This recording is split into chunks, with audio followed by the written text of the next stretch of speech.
speak and I can understand. Why should I push myself harder?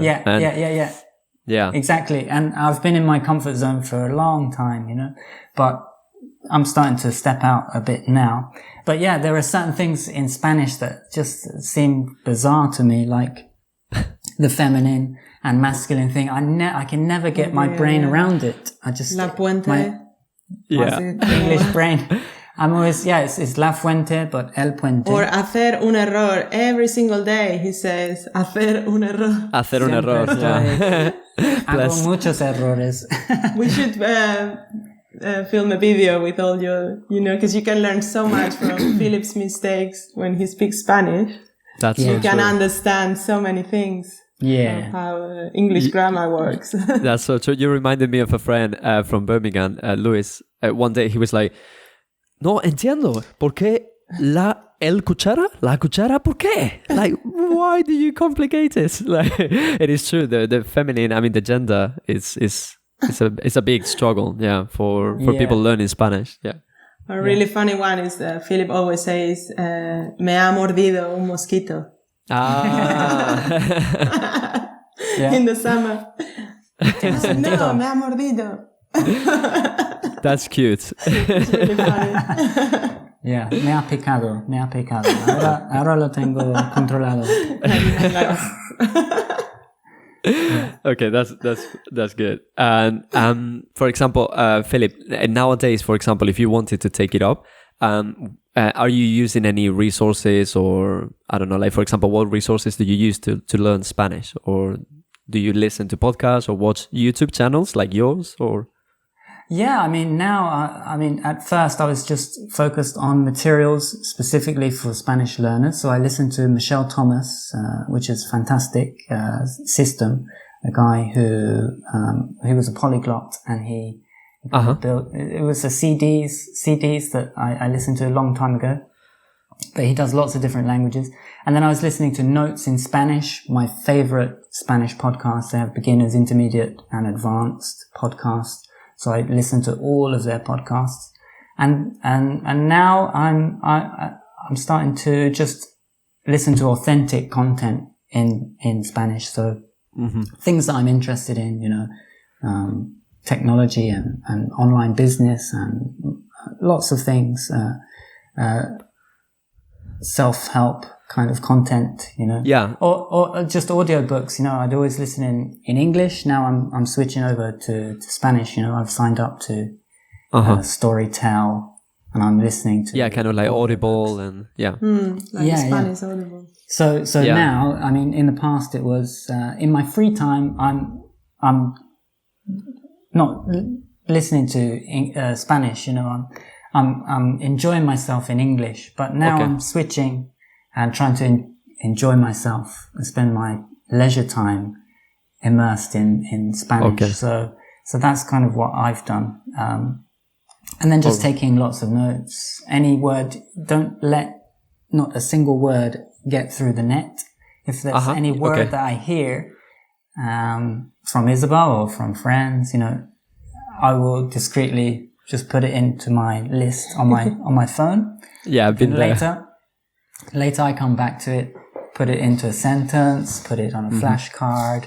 Then I think it's super important to repeat things out loud, because... Or in the next few days to use those words, otherwise you'll never remember. Yeah. And just build it into your routine. So I do it when I'm having breakfast in the morning. Just go through my flashcards. Yes. Make sure it's fresh. Do you use Anki or Quizlet or one of those? I'm using Quizlet, yeah. It's just, it's super important to do it every day, Mm-hmm.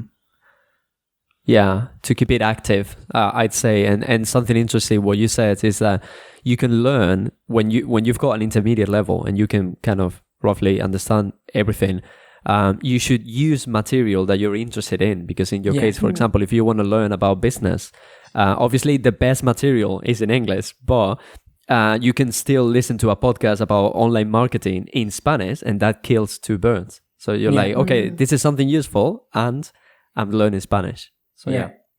And now all these Spanish YouTube channels, Spanish with Vicente is one of my favorites. Yeah. He's got some great content there, and helped me with some of the difficult things like por y para, subjunctive tense. It's always been a nightmare. Oh yeah, subjunctive. That's yeah. Yeah. But yeah, people say, you know, Spanish is one of the easiest languages to learn, but I think it's got some really difficult things. I'd say Spanish is harder than English to learn. Verbs are so to be much honest. harder. Yeah. The conjugations. Oh yeah, definitely. Yeah. Exactly. All right. Yeah. That's interesting. That you. Yeah. I mean, how you're approaching it, but it is really interesting what you said about not having pressure. Because that takes us to the next question that I have for you guys, and is, as I said before, one of the things that I can be really annoying sometimes because I kind of stress that too much, but I always make an emphasis on having to speak the language for a real reason. Otherwise, you won't have the pressure, and your brain, won't be that active, right? Because, for example, in Isabel's case, that was brilliant. You went to England, and you had to work, and you had to live the language, and obviously, your brain starts to, because of survival. It's like, okay, we need to learn this because this is relevant for Isabel. So, in your experience, would you say this is really important? Because I noticed that there are some students who learn a lot.